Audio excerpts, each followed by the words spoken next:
Hello, everyone. Welcome back to Puppet Time Online, brought to you by the Puppet Kitchen. I'm your host, Eric Wright, and this is your chance to sit down with some of the puppetry community's finest and me and learn about what they know about. As usual, I've got Katie with me here producing the show. Hi. She's going to be watching your comments and questions. So please join in. If you have a question for me or my guest, type it into the chat below, or we're on YouTube Live and Facebook Live and Twitch. I think the Twitch chat is also over there. And Katie disagrees with me, but I don't know. I just think it depends on if you're looking at your phone or your desktop or landscape or vert. So I think it's funny because half the time you're probably right. But that I'll take it. I'll like those odds. I'm really excited that you all are here. We're on YouTube Live, obviously, so like and subscribe this video. And also, we have a Patreon account to help support this show. So please check us out on Patreon. I'm really excited for our guest today. He's an incredible producer, animator, director, writer, puppeteer extraordinaire. I got to know him really well recently as one of the leaders of the Handmade Puppet Dreams Quarantine Micro Commissions cohort. Please welcome to the show, Sam Koji Hale. Hi, Sam. Hello. Hello, Eric. Good to see you. Good to see you. Yeah, the cohort was great. We have such a talented bunch of people in that group, and I loved your piece in particular. You know, you told it was a good modern kind of folktale. You know, it really tapped into, you know, what is the truth, you know, and who tells the truth or who owns the truth. But you told it in a way where it was a great short with forest animals, right? Fox and a wolf. Yeah, fox and a wolf. Yeah. I hope that gets a lot of viewership out there. I know it's been in one festival already with the rest of the block of films. And it was fun just watching your process. Well, thanks. You are a pro. You can tell. I felt very new in a lot of ways because I haven't made a whole lot of short films, and certainly haven't made a lot of short films that are like just me, like just my ideas and just my stories or stories that I want to tell. And so it was it was nice to have such a great cohort to open up into, like, you know, explore that place where I'm not so comfortable. Yeah, it was the first time for Handmade Puppet Dreams too, and I hope it keeps going. You know, it in a way I've talked to Heather Henson about this and Alex Griffin too. That previous years, all the years we made films, it's always been one or two, maybe three in a big year.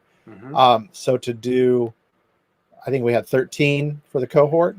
Yeah, was amazing because we could bring everyone together and then everyone shared ideas, and you could kind of learn from each other and help each other out or share resources. And that was something new for us, actually, because most of the time, myself included, when I made the original Yamasong short, I was operating in the dark, really, just with the resources and the people that I knew locally or knew through the puppet community. But I think seeing all of you were all in the same boat, you were all making a short film, you're all going through the steps at the same time. I thought that was a great kind of crash course in puppet filmmaking, or puppet film school, if you want to call it. Yeah, absolutely. And I think that's just super valuable, especially now when everything is on cameras. Like, people are just, like, so many, you know, live puppetry performers, myself included, are really discovering, like, how to use a camera, like what that medium is. I want to talk about that in a little bit,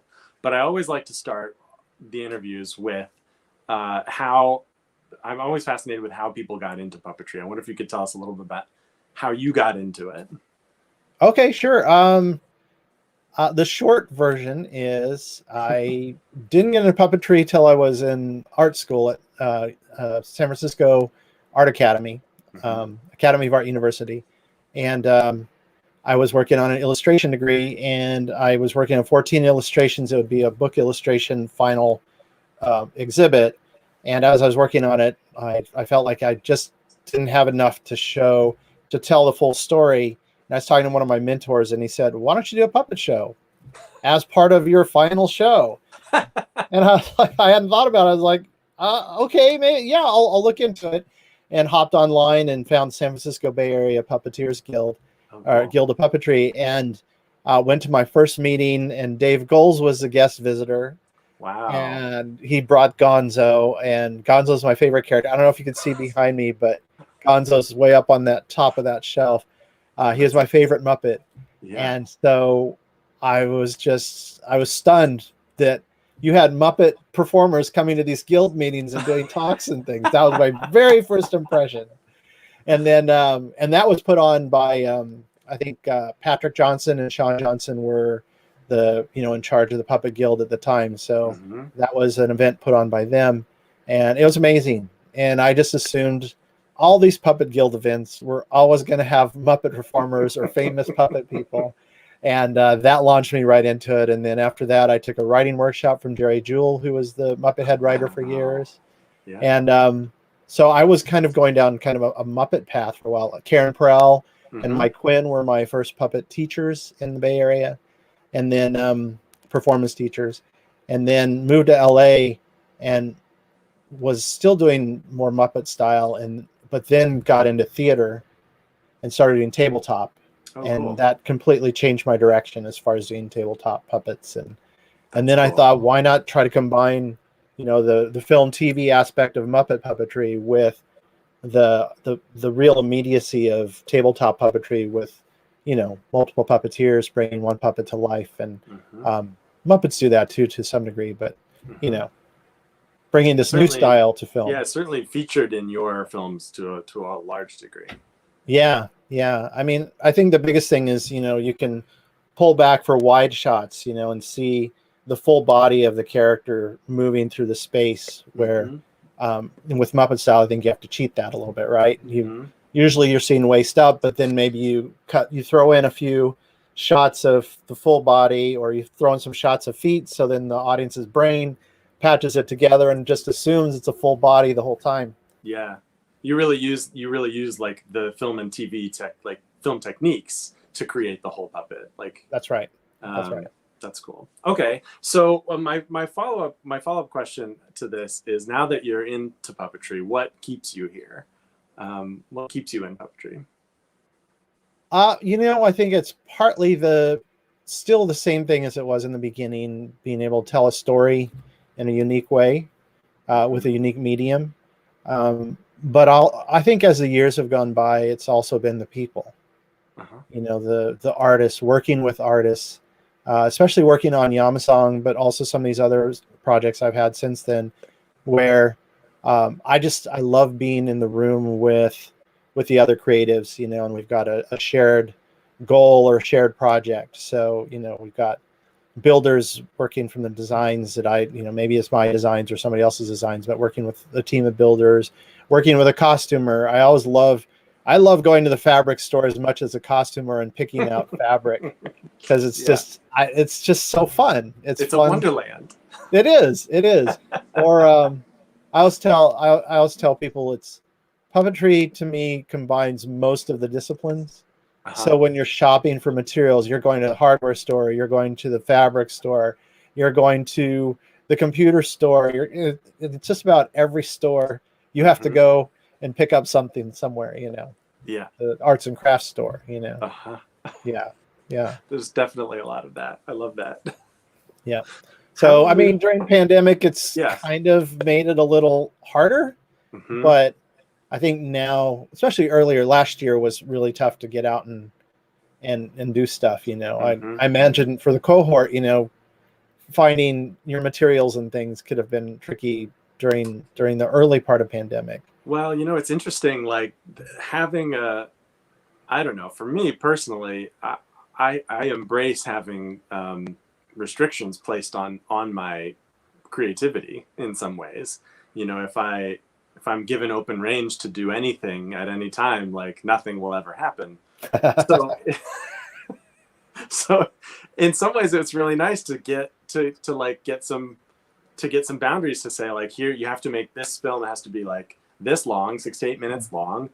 You have to make it, you know, during this time, which means you're going to be indoors most of the time. So like, you're going to build your show to that. And I always feel like that really charges my creativity, because I always like to find the boundaries of what, like, I want to find the edges of what those boundaries are. Oh yeah.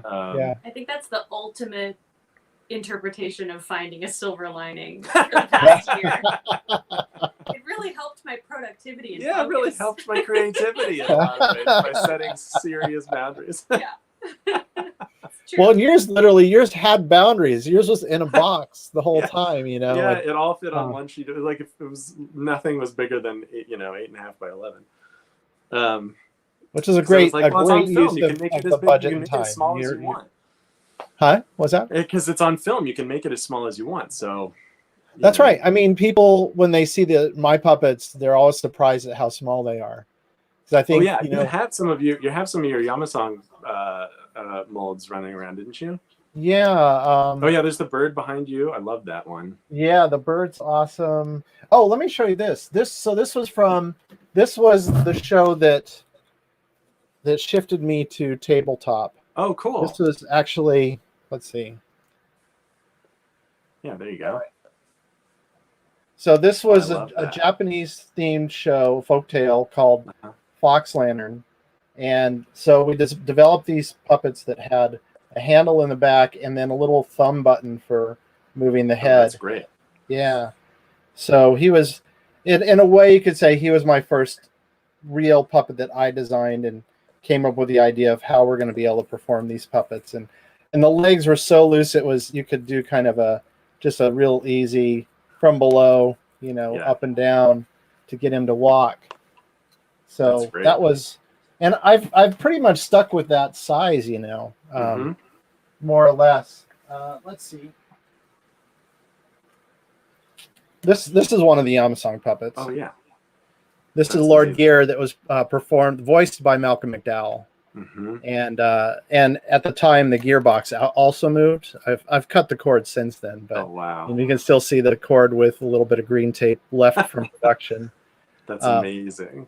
Yeah, this is one of my favorite characters, both the design and the personality, because he was kind of this cyborg type, old assistant character that knew a lot of what was going on in the world, but wasn't sharing everything and was conflicted and caught between the two sides of the story. And so he made a great little, you didn't know for sure if you liked him or you didn't like him, until he did the right thing. So he's a great character That's amazing. Yeah, he is so much smaller than I expected. Yeah, it's really cool. And I think he's smaller. He's like half the size of the other characters, but he's easiest to pull out and show.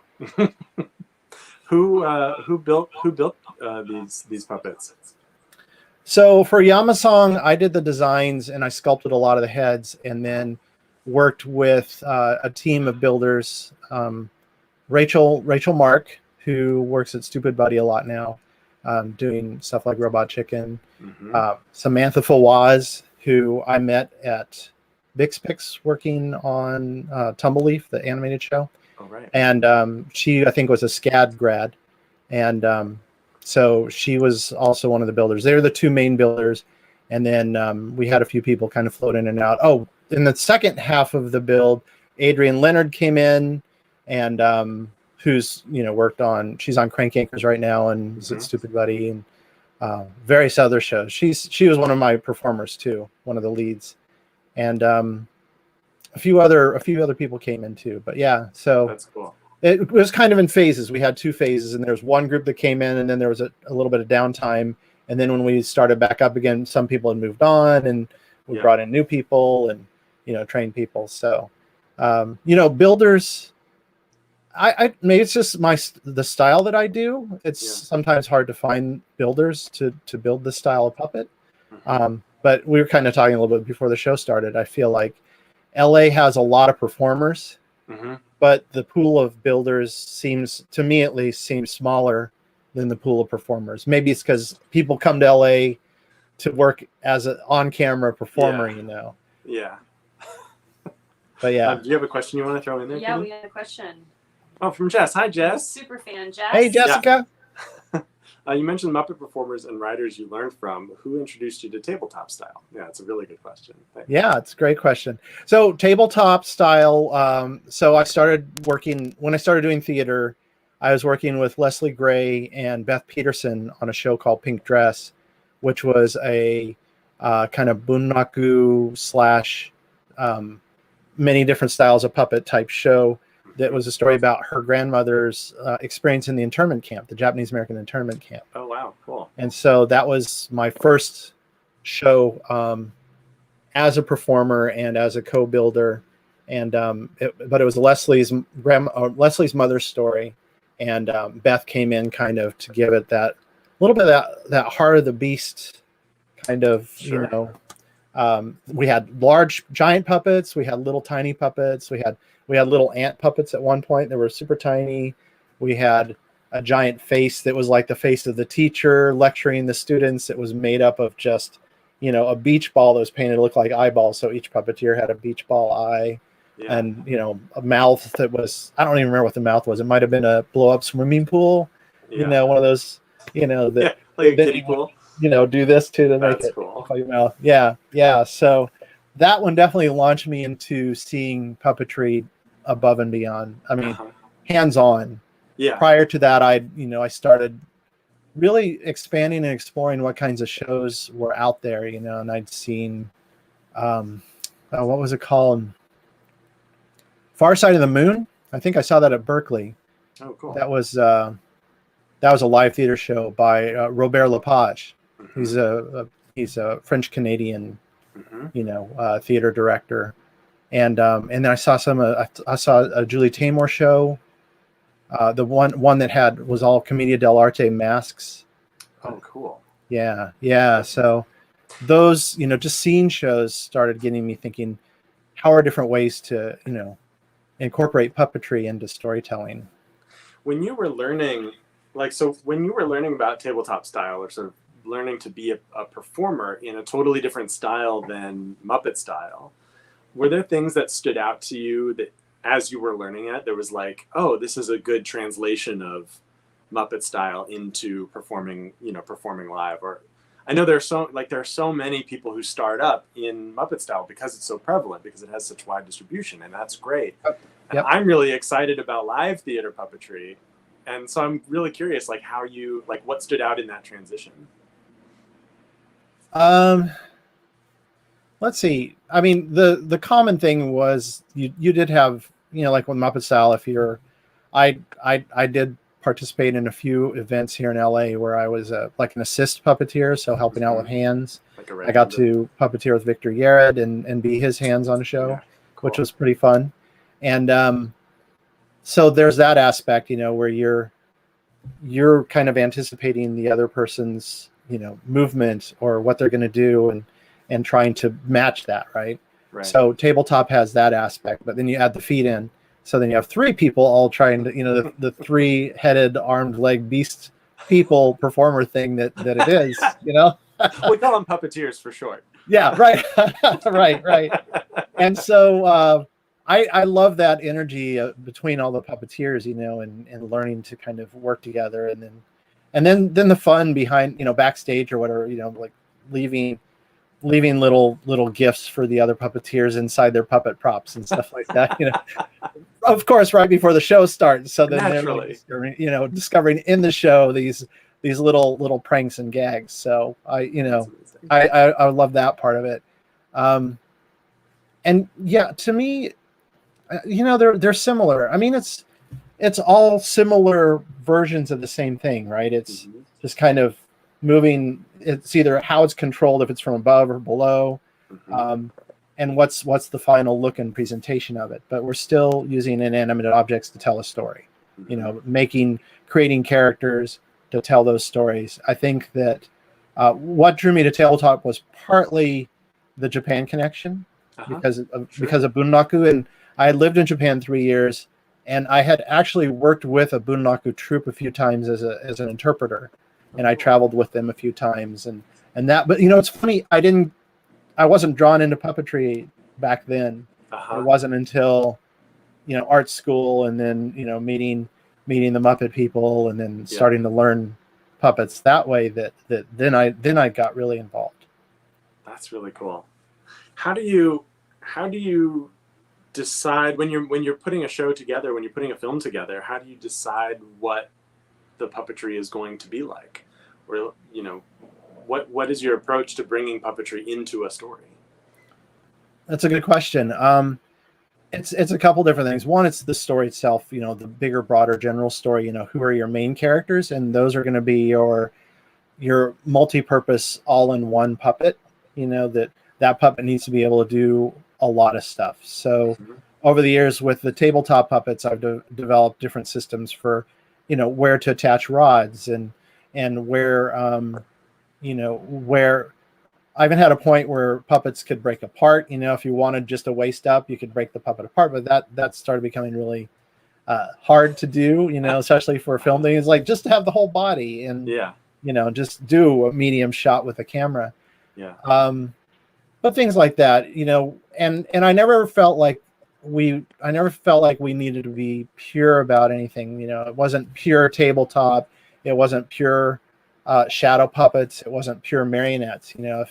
If especially when you're shooting stuff, if I could get a character to make a movement with just a string attached to their wrist versus a big rod that crosses the body, it would save us a lot of time in post-production, because we don't have to clean up that rod or figure out how to hide that rod, because it's just the wrist being pulled by string. So I've used that trick quite a bit. And even more and more, I'm becoming more and more careful about how we shoot, so we don't have to remove a lot of rods, because the earlier stuff that I was doing was a lot of, post-production, shooting on green screen, rod cleanup, and all that. So from a technical place, trying to figure out how we shoot so that we have less cleanup. And so the 12 Zodiac project, which we have some clips of, was we should watch that clip, because I have questions about that I wanted to ask. Yeah, that was for a Chinese client, and it was originally a proof of concept for feature. And that one, I had come off of another project that was all green screen and had a lot of cleanup. And I was like, why can't we just build everything practically and just plan our shots so that puppeteers aren't crossing behind the puppets? Rods are, far enough away that we can do the cleanup and remove the rods with a clean plate, which is something that I pulled from stop motion, also working in stop motion. You shoot a clean plate, then you shoot your puppets, and you shoot a clean plate again, and then in post, oftentimes you can just lay it over, and garbage mat out the edges where you're, where the stuff is you don't want people to see are. Take that out. We should watch that clip, because I think it's really, really cool. So this is the final version from the movie. Mouse, you thief!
I love it. So this is great. Do you want to show the behind the scenes one now too? Yeah, the behind the scenes, and I would say watch for where the puppeteers are placed. We don't even have puppeteers in green most of the time because we discovered over the years that when you're so close to the puppet and you're in green, you're actually acting as a bounce. So the studio lights are bouncing green onto the puppet. So then the puppet takes on the green color. Right. So wear black, just like a stop motion animator does. So then there's no light bouncing. And then just being careful where the puppeteers and the rods are placed, that they don't cross any action areas. And then it makes the cleanup relatively easy. That's amazing. Let's watch that. Big. I love this behind the scenes kind of thing. This is just great. That was a composite. Mouse, One. huh? Uh-huh. You thief.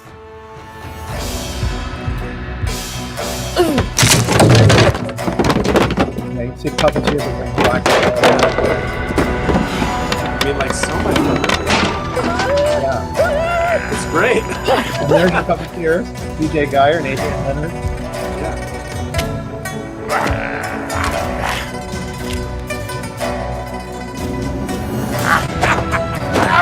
And then, oops, just like we froze. There we go. That's Dan Garza puppet on the mouth. The Dan's like hiding. Now we just drop the puppet and let it swing naturally.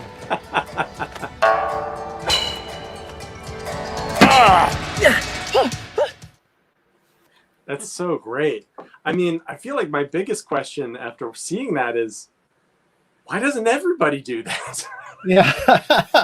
I can't tell you like how many uncomfortable green onesies I've been smushed into. And like, it doesn't seem to make their job any easier. It only seems to make our lives miserable during the shoot. Yeah, I think it's the culture of set. I think so many people think we're gonna wear green and we're gonna put them on a green stage and we'll key them out and everything comes out in one pass. Right. I've been on the receiving end of the cleanup too many times. No, that's just not how it is. Because when you're in a green suit, you have sometimes the green suit isn't even the same color as your green background. So that's potentially two keys. But then you've also got the shadows on the body and the highlights. That's 3 or 4 keys or a lot of rotoscoping, which is what it ends up more often than not. So green screen is not a magic solution.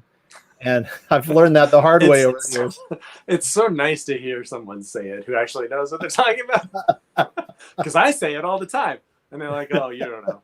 But yeah, but it's, one thing I'm encouraged about, is watching, I don't know if you've seen much of the behind the scenes for Mandalorian, but yes. I'm really excited about like the video wall concept. It's kind of like an offshoot of rear projection, where you have your sets behind the puppets or your actors and everything is real and everything is there. So your actors can see what they're performing to or the space they're performing in. Yeah. And I really think with the right kind of, again, planning for the shoot, that one could do that with puppets, like tabletop style or Muppet style. I think in a way, tabletop might be more fun to show off the style because you can show these big spaces and you're not trying to fake the half puppet, below the waist stuff.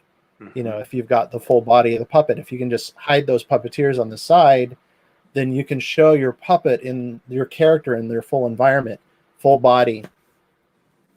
Yeah, I think I'm sure it's only a matter of time before puppeteers find some way to hack that kind of idea into live performance. I mean, there was a time when I was thinking about The Moon is Cheese and thinking about shooting, because it's all shot top down, and just like putting a computer monitor as my backdrop. Oh, so that I could do animations in the back or whatever. Who has time for that? But I'm sure that someone will have sooner or later someone will do it. For the downshooter idea, I think the one thing you need to do is be sure you've got a big enough monitor and then a sheet of glass over that so there's separation between the character and the background. Yeah. And then you're not dealing with a lot of like too much light thrown on your puppets from being too, like if they're right on top of the monitor, then there's going to be too much light. But if you put a big gap and have a big enough monitor for your background space, you could totally do that. Work. Yeah. See, these are the things that I wouldn't have had time to figure out during the right. It wouldn't have worked, and I'd been like tearing my hair out. But see, little things like that, I love that. I think it's so smart of you to sort of figure out how to that you don't need that green screen, and that like you can, if you're going to be, you know, removing puppeteers anyway, like you can just put people in black and just like, yeah, I was surprised that even like you have a puppet character that has like black sleeves, like the tiger puppet has black sleeves with a black person, you know, black t-shirt right behind it. That would not be something you'd be able to do if it were the same in green. Like if it were a green, if there was any green on the puppet and that same color was behind, what did that make it any more difficult to take out afterwards? No, I mean, yeah, the area where the black overlap black was still a rotoscope. I still had to cut out frame by frame, you know, the area where the puppeteer overlapped the puppet. But, you know, all things said, it still seemed like less work. Again, if planned right and, you know, figured out ahead of time. You know, if you kind of just go in there on the fly, then you're more than likely going to end up with some gnarly things to clean up. And, you know, if you get into these big like fights and stuff where characters are really interacting and things, you're probably still going to end up doing a little bit of green screen, but not green screen for the whole thing. You know, Yamasong, the feature film, was 100% green screen. We had some partial sets and things that puppeteers interacted with, but a lot of it was, you know, CG digital backgrounds. And we spent, I think, 20 months in post just cleaning up everything, you know, farming out every shot all around the world to independent artists, you know, to clean up the shots. And so, you know, that and my Kickstarter short film was also all shot on green, and those just take a long time to clean up, you know, unless you have that deep budget, you know, the deep pockets to just throw money at every shot till you get it all done, you know. Otherwise it's you and maybe a few friends helping out here and there when you have time. Okay, so here's a hot take. What you, because I know that this is a divider in the puppetry community. What's your take on wiping out puppet arm rods? Like, you know, like Muppet arm rods, like Kermit. You watch the old episodes of Muppet Show. All of those arm rods are totally visible. These days, none of that. How do you feel about that? Well, you've already seen the one example. I'm trying to remove rods, right? I'm trying to keep the rods out of the shot, and I think the history of the rods, it makes sense why it was that way before. You know, that there wasn't a way to clean out the rods, or there wasn't a way to keep the rods out. But even the traditional, like if you watch the Muppet Show or even older stuff, they keep the hands kind of close to the bottom of frame. So if there are rods showing, you almost never really see them too much. You know, it's just that the brain kind of erases it automatically. It's only when the rods are way up here or in front of the face or whatever that then it breaks your suspension of disbelief. So I think however you approach it, my approach is to take out the rods, you know. For my puppets, because they're smaller, also the entry points are in the elbows generally. Instead of on the wrists, you know, instead of the bottom of the wrist. So that way I'm not worrying about this rod crossing across the body so much. And the elbow rod doesn't cross as much. Or if it's a big move, again, we take out the elbow rod and we just put a string on it and pull it across. That Lawless clip that I gave you, which was a pitch project for one of the studios, one of the big studios, is a good example of how to do that, I think. Do you want to watch that? Should we watch the full thing and then the behind the scenes? Sure. Yeah. And by the way, these are rarely seen clips. Good. It's just you and me. Let's settle this without bloodshed. Lantern Abbin, sir, is this advisable? You're not taking me in.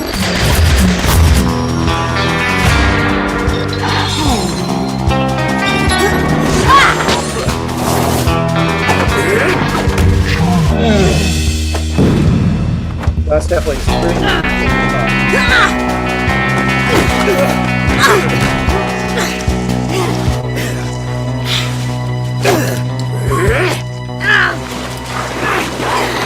It's time you got the boot.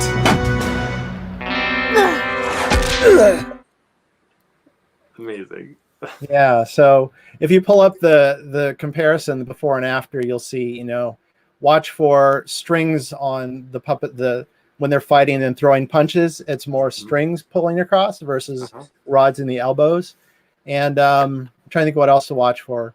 Some of the visual effects stuff, adding blasts and energy effects and things like that was fun. Yeah. What I try to do with my storytelling is make it as dynamic as possible and cool and fun and so I'm combining my VFX background with my puppetry background to get a lot of this. But still, there's more to do. I want to try to get to moving cameras, handheld, where we're shooting handheld, and about doing it in a way that there's minimal cleanup on handheld shots and big, crane shots and boom shots and all of that. We experimented with Yamasong, but there's still more room to keep pushing that. That's cool. Let's watch that before and after. So we flip that. Good. It's just you and me. Let's settle this. Now we shot this all without bloodshed. Oh, that was Imagine sir. Is this pushed advisable? the gun backwards and ran it forwards. I love that. Yeah. You're not taking me in.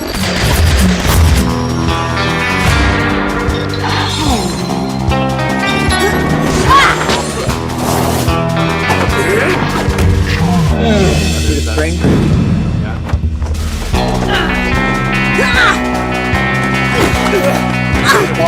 Falling on the GoPro we have buried in the dirt.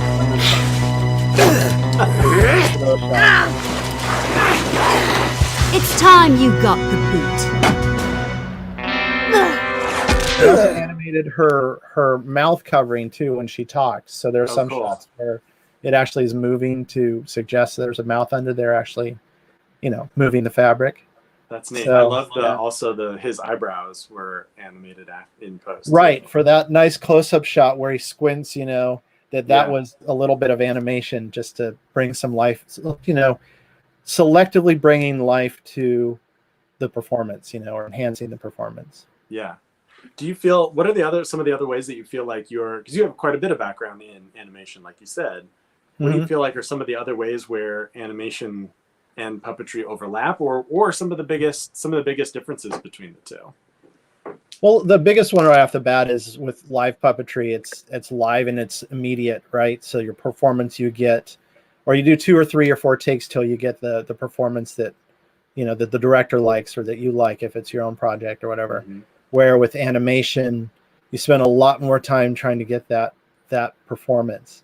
That's the biggest thing I'd say, and then the critiques that I get, with the China project, the 12 Zodiac that you saw the clip of, one of the big issues that I ran into there, which I've heard here in the States a lot, but then going overseas, I thought maybe we won't hear the same critique, but the same critique kept happening, which was, why aren't the puppet faces expressive? Why, why don't they move like people, or why, animation can do it so much better, was the kind of feedback that I heard. So that project, part of the reason it didn't go was because they ran out of money, but part of the reason it didn't go is I think they had someone on their crew or, higher up who was from animation, from CG animation, who kept saying, well, puppets can't do what CG animation can do. Right. It's just two different beasts, Right. But now what I'm doing, on Big Nate, the new Nick show I'm on, I'm doing a lot of mixed media. So it's really interesting to try to figure out what does work, how much can be photographic, how much can be 3D, how much can be 2D. And so I'm mixing it up. I'm doing a little bit of stop motion. I'm doing a lot of pixelation. And no live puppets. I'm not sure if we'll ever get live puppets in just because of some union things, I think. But we'll get all the rest in there. Do you feel, is there a lot in mixed media where you're using one kind of media to look like another kind? Like, is there a separation between, oh yeah, that's definitely a CG thing, and this is definitely the like live, the stop motion thing? Or is there a lot of trying to mix those two seamlessly? I'm trying to mix it up. The trickiest part is whenever we're dealing with the 3D characters, it's got to go back to India, and then India's got to kind of match. There's matching that goes back and forth, so that slows the process down a little bit. Sure. But what we're doing now is we're we're testing some all cut out like mixed media main characters. So maybe some of the stuff doesn't go over to India, it just stays here locally.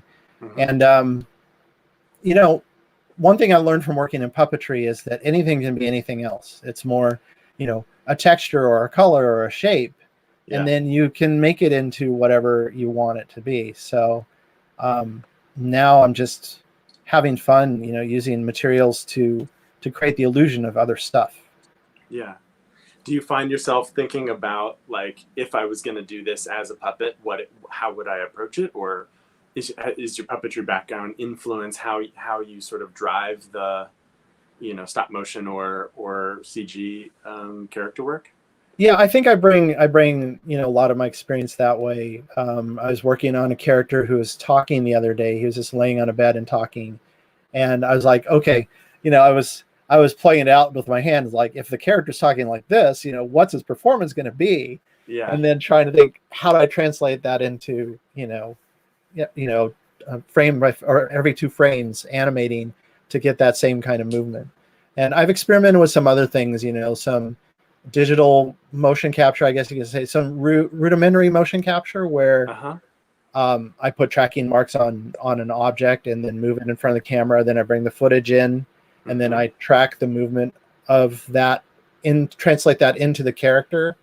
Or we're doing some handheld stuff right now where I'm shooting some handheld just of a wall with tracking markers, and then bringing the characters in and then the environment in, and then creating that move, that organic handheld feel of a camera shot. So that's cool. All that stuff is, you know, bringing all those things in to make it different and fun, and you know. Well, you know, I said before that I really appreciated having you and your expertise there at the, you know, during the cohort meetings, and being able to look at filmmaking from a, you know, a live puppetry perspective, especially because most of the people in the cohort were, like me, new to really making films and like sort of getting a crash course in making, you know, using puppetry in film. What were some of the, you know, and you can use my experience as an example, so we don't have to talk about other people's, but I'm really curious if you notice like trends of stumbling blocks that people had in translating live puppetry onto film, or the sort of barriers that people would come up against right away, for, you know, for anyone out there who is looking to put puppets on film or moving to transition their work from live theater onto film. Yeah, I think the biggest thing is the mindset, you know, that when you move into film, you have this library of language at your disposal of, you know, mediums, close-ups, wide shots, you know, different angles, you know, 2 shots, 3 shots, oblique angle shots, you know, up angle shots. So, you know, putting those to good use, putting that language to good use in your storytelling, because I think for theater puppeteers, you've got the storytelling and you've got the visual style, you know, and the performance. Now it's just translating it into the language that we as viewers are familiar with for a film, you know, or for a TV show. So I think that was one of the things I noticed, is trying to introduce or remind the cohort of that language, the visual style of shooting a film, so that they get out of just it being in the proscenium, you know. So I'd say that's probably the biggest thing. And then the technology, you know, learning the camera, how the camera works, the lighting. I know that's something. I mean, Alex Griffin, who was our camera guy, really, he was the DP on Yamasong too. And, you know, in film school, that's what he really tried to push. And I think there was that kind of back and forth of trying to get everyone to learn camera really well, but then not having enough time to really get into it. I approached it more as, for a lot of people, this is an introduction to camera work and lighting and all of that. But that was, I think, the big technical hurdle for the cohort. Do you want to throw in a question there? Jess has a good comment here. Oh yeah, the technology hurdle. Exactly. Intimidated by options for cameras, editing software. Yeah, I think that was a big thing for me, for sure. That you know, it's not often as theater makers we like open the door to a new world that has an entirely separate language, an entirely like separate community of people who have developed all of these ideas and all of these options, and it's just like like I said, I'm paralyzed by choice. Yeah. It's like, well, how am I supposed to know? How am I supposed to decide? And you know, this was one thing that really helped me, was just like, not early enough, but early on in the process, saying like, I don't have the time to like figure out something really new. What's the least new thing I can do? And it was like, learn how to make an iPhone footage really good, because I knew how to shoot on an iPhone. I knew I wasn't going to be like, I was doing all the shots from, it was a down shooter, so like the size of the shot was always the same. Right. But like trying to bound in on the least number of new things at once was really, really helpful. Yeah, what I hope for the cohort participants is that at least some of the cohort, after making their first film, then sinks, does a deep dive and starts learning camera. Maybe they'll use it for film. Maybe that person will use it for photography. Mm-hmm. But camera is an amazing tool. So learning how to use the cameras that are out there, or if many of you are lucky enough to get a nice big budget project, whether it's a commercial or a TV show or a film or whatever, to then bring in that pro DP who knows camera, who knows lenses, and then becomes your best friend to help you get that vision across. And then you don't have to worry about being the person that has that knowledge. You can focus on the story, and you can focus on the camera angles and getting your shots and all of that. Yeah. Well, and also like learning most crafts, like having some experience doing it yourself, even when you bring in someone else, I feel like really helps with that communication. So that there's you have some idea of what it is they're doing and what they're thinking about, even if you're just leaving it all up to them, which is also really important when you bring other people. I saw an interview with Taika Waititi who said, I guess I got really good at learning how to fake talking to the pros about how to do this stuff. He talked about VFX. He's like, I'm not a VFX artist, but I've learned how to talk to VFX artists. Yes. And, you kind of learn to speak their language. And the best way, I think, is getting all these experiences along the path of life, along the path of your career, where, you do get to dip your toes into writing. You get to dip your toes into building puppets. You get to dip your toes into using a camera, dip your toes into lighting a shot, doing, some editing, post-production. If you get to learn enough of each of those, a taste of each of those, then down the road, when you get that big project, hopefully you'll be able to communicate with those different departments and be able to understand what their pain is. Mm-hmm. Well, and I think exactly. I think also it develops a sense of appreciation.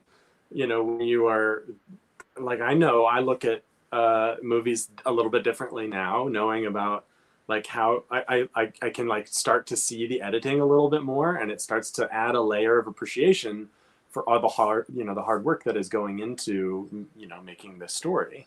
And I think that's really important if you're getting into a new medium, that you like learn what that appreciation is, develop that appreciation. So I really it was really great to have that sort of presented and sort of have us guided along in that way. And I hope that whatever happens post pandemic, that some of the cohort may go out and do more films. Some of the cohort may return to theater, or return to theater with this new set of skills that they can introduce into theater. I've seen some during the pandemic. I'm trying to remember where it was. I think it was in Holland. There's a thing that Cheryl Henson sent out a link for, and people could go and they could watch it. Oh no, it wasn't that. That was a different thing. I was contacted by Instagram by one of the puppeteers in the show, and I went to see the show online, and they did this amazing live broadcast.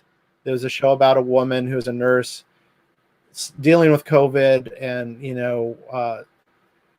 suffering through kind of all the pain of seeing so many people being, sick and dying and all that. But anyway, it was an actor and puppets that kind of played her internal monologue, and they had 2 camera people and I think 2 performers in a small set, and they did it all live. So they were switching between the cameras, getting the different angles, and I think they rehearsed it something like 3 or 4 months for this live performance that also felt like a film performance, That's cool. That's similar to like a lot of what manual cinema is doing. And I noticed that like they transition really easily to, seemingly really easily to putting their work online, since, they were already thinking about their work as from a cinematic perspective, and performing live. And I think, putting theatrical performances on camera, I don't think is going away anytime soon. I think now that we've, from now on, we know that like putting things on camera and being able to have things accessible from, remotely is a thing that we can do. And as theater artists, it's on us to figure out the best way the way to make our work look the best on camera. And there's a whole world of, there's a whole culture that is about telling stories on camera. Like it's time for, we can use some of those ideas. Absolutely. Well, it's exciting. It's exciting to see what came out of, what's coming out of what was a difficult time, to see that the artists can, artists I don't think ever stop creating. We've got that urge or even urgency to make something new or to experiment or try to build on what we know, but push or challenge ourselves to continue to expand our tools, our toolbox of our toolbox. Yeah, for storytelling, especially especially when we're given all of these constraints and they just spark our creativity more, Yeah. Sam, it's really nice having you on the show. Thank you so much for taking the time to sit down with me today. Oh, thanks for inviting me. This is a real pleasure. Yeah, good. Well, I can't wait to see what you do next, and keep us in the loop. Yeah, watch for Big Nate on Nickelodeon. It should be coming out later this year. I think there's gonna be a launch of shorts first online. Awesome. And then episodes on the network. Great. I can't wait to see it. Thanks. Thanks so much, Sam. I'll talk to you soon. All right. Take care. Yeah. Bye-bye. Well, thank you so much, everyone, for joining us on another episode of Puppet Time Online. We'll be back next week with another guest. I believe it's Jean Marie Keevens next week. What? For all of you Jean Marie Keevens stans. You should also, another big thanks to our guest, Sam Koji Hale. Check him out on Instagram at Sam Koji Hale. He also has a really cool Vimeo link for a lot of his Yam-song footage and some other work that he has. So go check him out. And just keep up to date. He does awesome work. Check out Big Nate when it comes out on Nickelodeon. And thank you, Katie, for keeping the show running smoothly. Thank all of you for putting in excellent comments and questions, and for watching the show. If you like the show, you want to support it more, please consider following us on Patreon or subscribing to us on Patreon. We'll have special member perks available as well.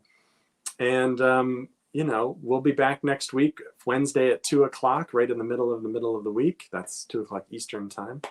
And I'll look forward to seeing you all then. Until then, just remember, you don't have to do everything to do something. We'll see you next time.